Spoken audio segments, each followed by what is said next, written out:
Hello, Inspire You fans. It's Al Whedon once again back for the Inspire You Network. And yes, we are doing it virtually. Today, we have with us Jessica Norwood. She is the founder and executive director of the Runway Project, helping African American entrepreneurs take flight with funding and holistic business support in order to bridge the racial wealth gap for African Americans and their local communities. Jessica, how are you doing? I am great, Al. It's so good to see you, even though it is virtually. It's really Yes. nice to see you, and you're looking well virtually over there. Well, thank Um, you. I'm Thank you. I'm doing good and very excited to be on this platform. Candace, Amber, the whole team at Inspire You, great folks, and so really delighted to be participating. Um, Right. So you mentioned I do the Runway Project. And Yes. so, yeah. So the Runway Project started about 3 years or so ago. It's still really a new organization, new company. And we focus on making what we call patient loans. These are loans that you can take a little bit more time to pay back. And we did that because of this thing called the racial wealth gap. And I don't know if everybody has ever heard of this term before, but when we think about wealth, we're talking about assets that you have, like the income that you make from your job, Okay. or savings that you have, or even equity that you may have in your home, or your value of your business is one of those things. And so all of those things tend to make up what makes up wealth. So Giddy becomes wealthy because all of those things link together, right? So when we look at Black wealth, we realized that that wealth is only at the time when we started in 2016, 2017, it was at $10,000. And white wealth was at $145,000. Okay. And the difference between the two has to do with income disparities. It has to do with Jim Crow laws. Like, it's something that happens in layers over time.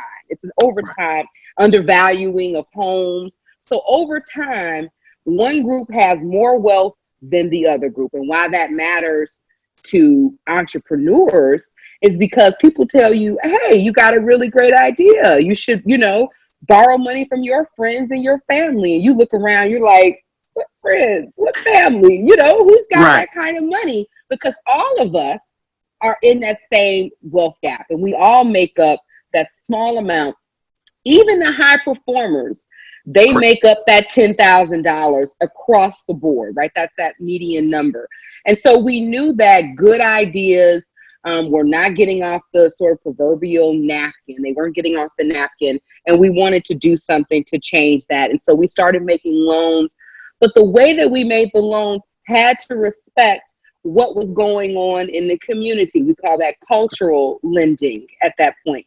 And so we really wanted to understand that, okay, so if you've been undercapitalized, it doesn't mean that you're necessarily a startup, but you may be in still some startup phases because you never got the right kind of money to take it all the way where you needed to go. So we have different characteristics and makeup of Black businesses.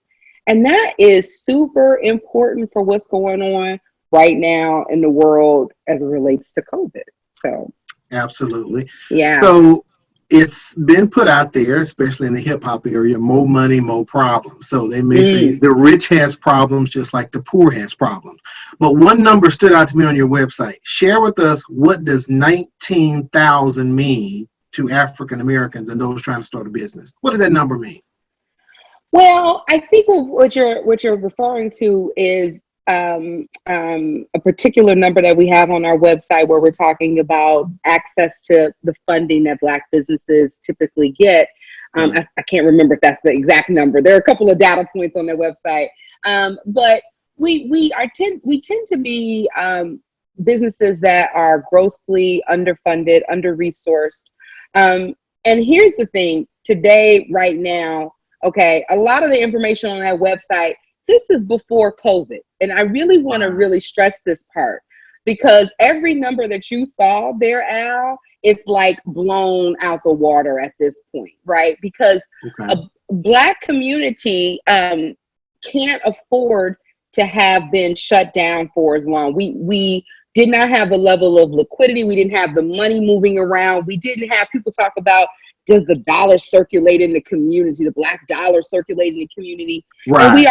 we already know it does not circulate in the community very long at all. I think it's a couple of seconds before it's out of that community.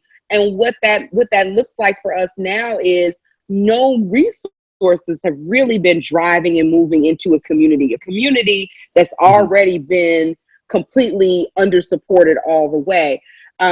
We have of black businesses, and I want to make sure I hit this point. 70% of our businesses are impacted by COVID. Like, we have to Right. think about that. These are going to be the barbers and the hairdressers, people in the beauty industry, people in hospitality and tourism, businesses, high service. And if that, not that just that 70%, but then we're also majority in the essential workers group, right? Correct. It's right. And so we can't always afford, this is where it comes into the business and the income, and income having to do with wealth. We can't afford to not go to work, right? But we can't afford to be there at that level of risk to our health and our wellness.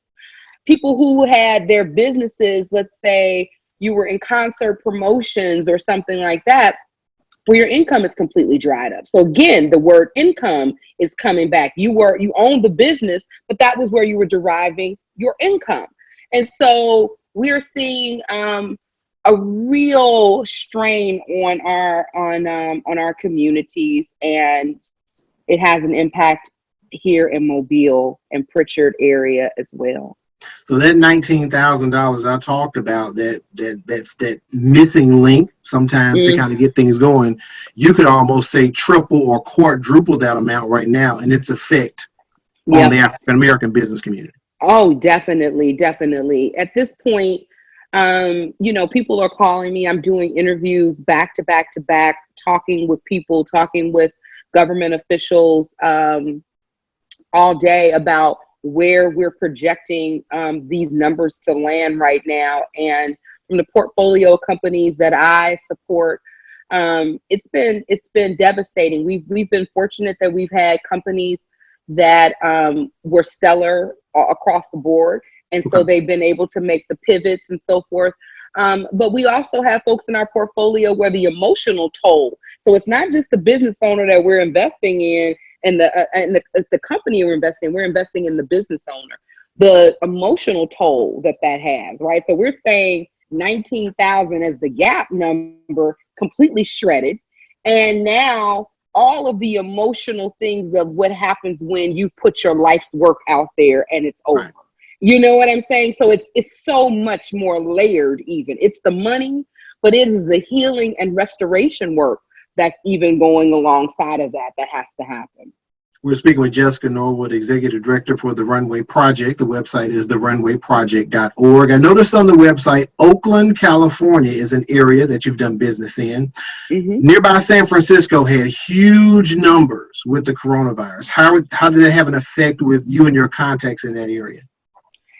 Yeah, my community of folks in Oakland, we also have operations in Boston, Mhm. Massachusetts right now. And both of those areas very quickly had to go into, a staying at home situation. And majority of the businesses have in those areas have closed down except for essential businesses. Okay. And it certainly impacted our entrepreneurs in both of those cities really greatly. I mean, a lot of the things that they thought they were going to do, some people had retail spaces, physical buildings where they might have been selling goods and things like that. Restaurants, we support two vegan restaurants in the area. And, they had to make transitions, obviously, with staffing and protocols of, serving food and things like that. Right. But we're grateful that a lot of businesses were able to continue forward. But the emotional toll, as I mentioned before, is really, really high. The other thing that ended up happening, and I don't know if everybody's been tracking this, but the Small Business Administration, the SBA, what they did is they put out a loan, a particular loan called the Payroll Protection Loan, or PPP. Right. And it was meant for all these small businesses. And you may have seen it in the headlines where, these companies like Roof Chris and so forth, or Shake Shack and other companies that really fit. Maybe they kind of fit the definition of small business, but not Yeah. really. Not really. But not really. Ended up getting millions and millions of dollars and really draining a lot of the funds, and businesses like the ones we're talking about didn't get access to those funds. So we had to do a lot of advocacy. The bank partners that we work with, we had to make sure that our applications were front and center. So we were able to get the program for Great. the companies that we work with. But that's a part of what it is that we're doing. We really want to make the runway, which is where the name comes from, the pathway to take off. We want to make that smoother. We want to fill up whatever potholes. And that means that we're in here negotiating, making relationships, and advocating, and also putting out capital that under friendlier terms than where you might be going elsewhere to get it. So we've been really busy. We've got some big news coming out next week or so. I think a couple of articles will be out about some of the things that we've done for our entrepreneurs during that time, and you can find that on our website, or follow me on Facebook, and I'll post it there. But yeah, so a lot of stuff going on with that, and so much that I'm learning from my work in Oakland Okay. is shaping a lot about what I think about, my home of Pritchard and Mobile, Right. so I do get to work all over the world, but everything that I do, I actually am really learning and processing and thinking, what does it take to make that work here? Right. Because ultimately that was the motivation of my life, is coming out of, my father was in elected political office, and my cousin and just my whole family has been in political office. And I really wanted to understand where we have just beautiful people, smart people. I'm a Hmm. product. I consider myself pretty smart. I'm a product of this area. I know other brilliant people. Where the gap is around how much talent is in this area, and Right. how come it isn't actually being lifted up. And so, and I would love to, at some point talk about that too. but I'm learning a lot. I'm learning a lot from it. But everybody is doing okay, and it's looked a lot like advocacy work, and just making sure we've had to go into raising a lot of funds, and doing a lot of different things. We've done some deferments. Deferments aren't the best. I'd love to do debt Right. forgiveness, but we were able to beat industry standards and give our portfolio 6 months of deferment, where other people were doing a month or 2 months or 3 months or Right. whatever. We were like, it's going to be an issue, and if they and we're going to give it to them for a good chunk of time.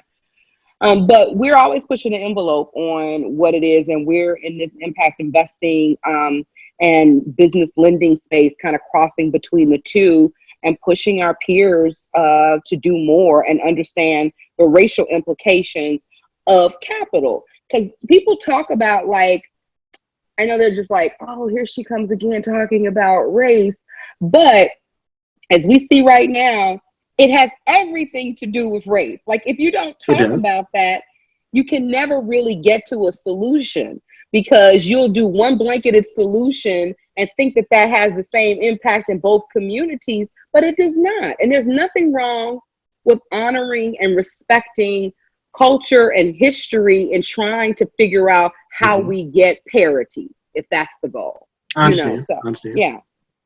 Well, that was something I was going to ask you about, and you already touched on it. The Paycheck Protection Program that the government instituted, along with some other programs that they did. And I know recently here in Mobile, they started the Ignite Mobile Fund to try to get businesses going as well on a local basis. Let me ask you this, as far as businesses, if you want to call them at home, but not at home. In essence, your home is kind of a small business, and they had a Hmm. stimulus that came into the household. what is your take, or what are some tips you could give some of those families? Because, we hear the stuff in the street and on Facebook.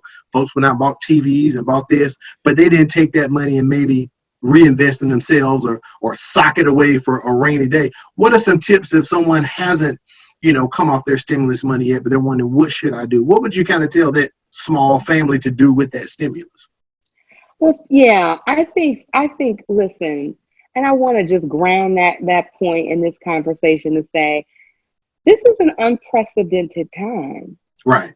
and so the rules or things that people would have said to you before this time really do not apply in this moment. And the reason that I'm saying that is that, if you need that money for food, buy food.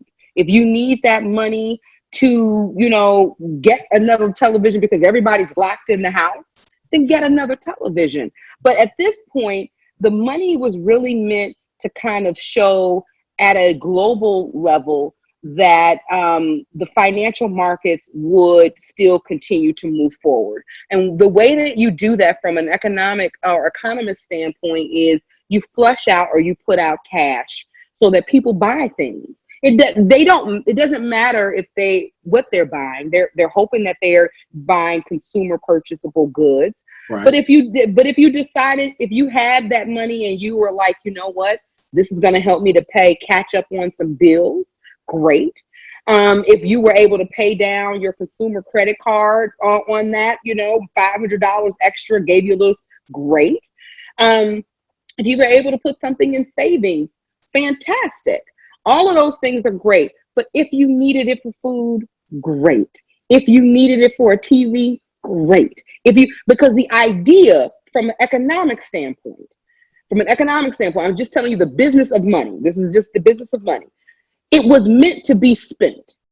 It doesn't matter where, all Right. categories. What it does from a stock market standpoint is shows the strength of America and its willingness to help to not let its standing sort of in the world dive or take a dive alongside of the pandemic.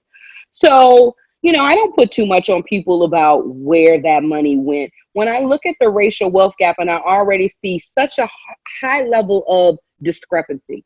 Mm-hmm. And now let me say this, because I don't know that everybody who's listening has ever thought about this.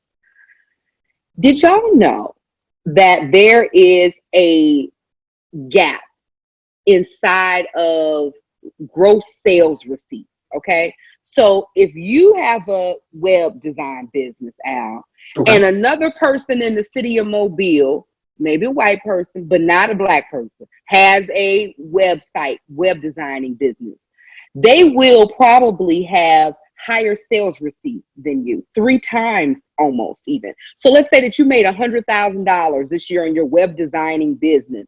That person down the road may have made $300,000. Do you see that? Right. And that difference, that space right there, actually also attributes to the wealth gap. So we may both all say we're web designers and we have the same business, but it is not actually the same. And there's data on SBA, there's data that you can look at that shows the differences between categories of businesses on how much sales receipts, how much did you sell, how much business were you able to do? And there is a stark difference. And what I'm saying that for is because I don't want people to be under the illusion that $1,200 could stop all of what I'm naming. Let me say that again.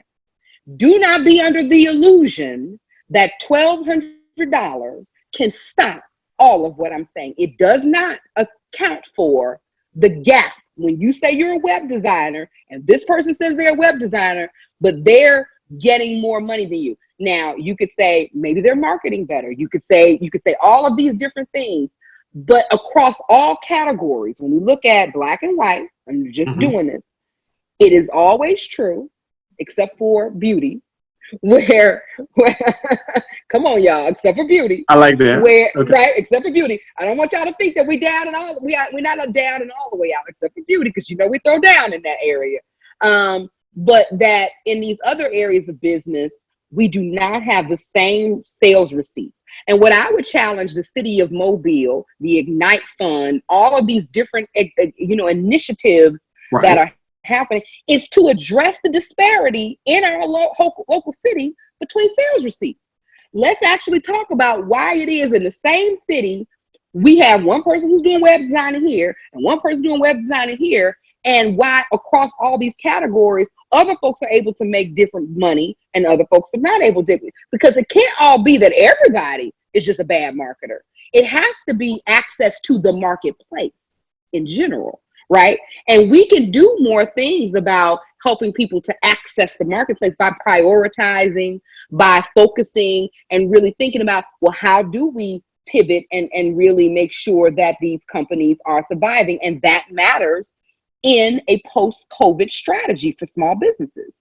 How they are going to survive, addressing those gaps like the sales receipt gap is going to matter.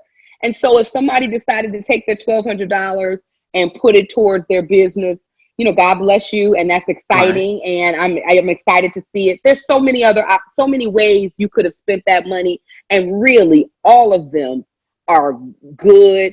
What's most important is that you be healthy right now, and that you follow the guidelines of keeping yourself healthy and your family and friends healthy, and that we make it, all of us, to the other side of this moment so that we can really do the meatiness of addressing these very, very large structural wealth issues.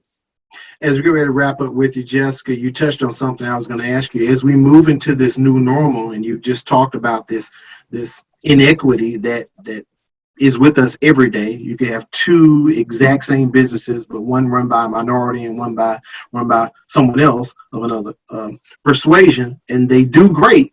But in one's eye, $100,000, I did great. But in the other, 300,000, oh, that's spectacular.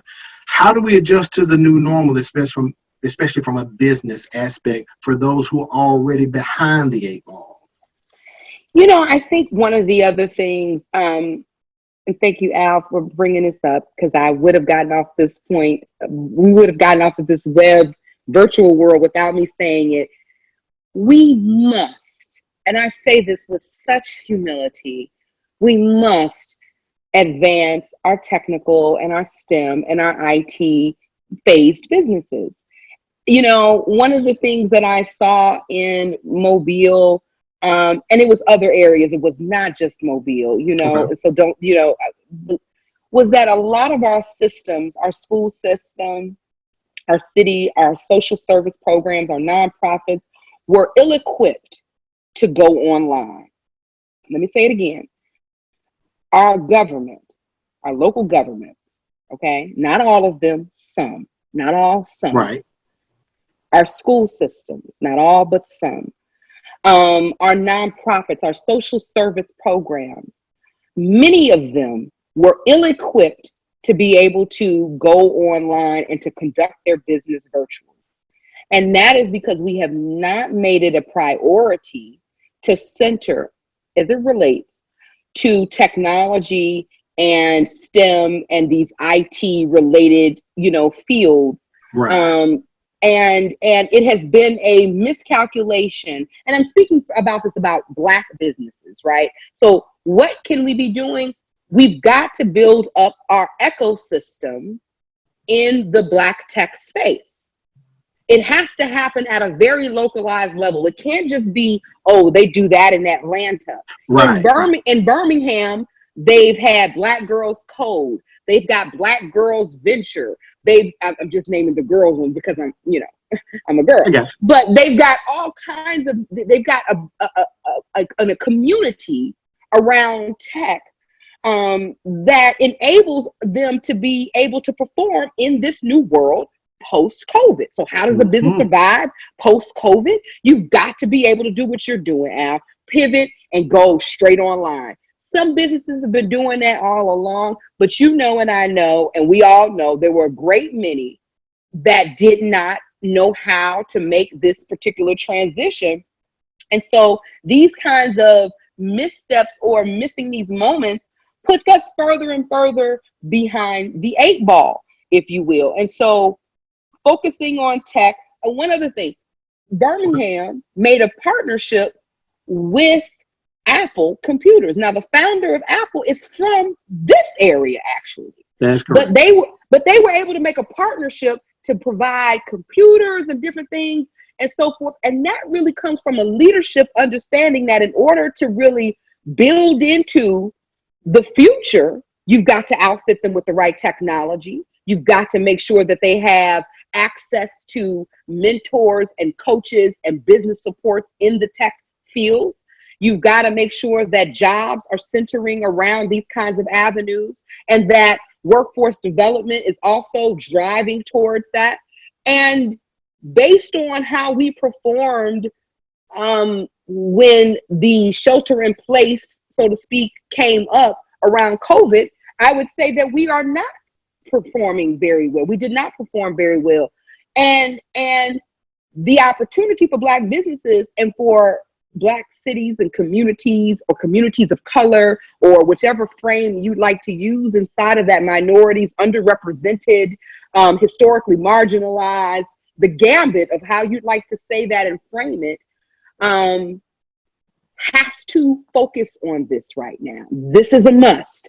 This is an imperative for these communities and could be, Al, I don't mind saying, could be the catalyst, could be the thing that slingshots you past all of the problems you currently have if you can just jump into the moment now.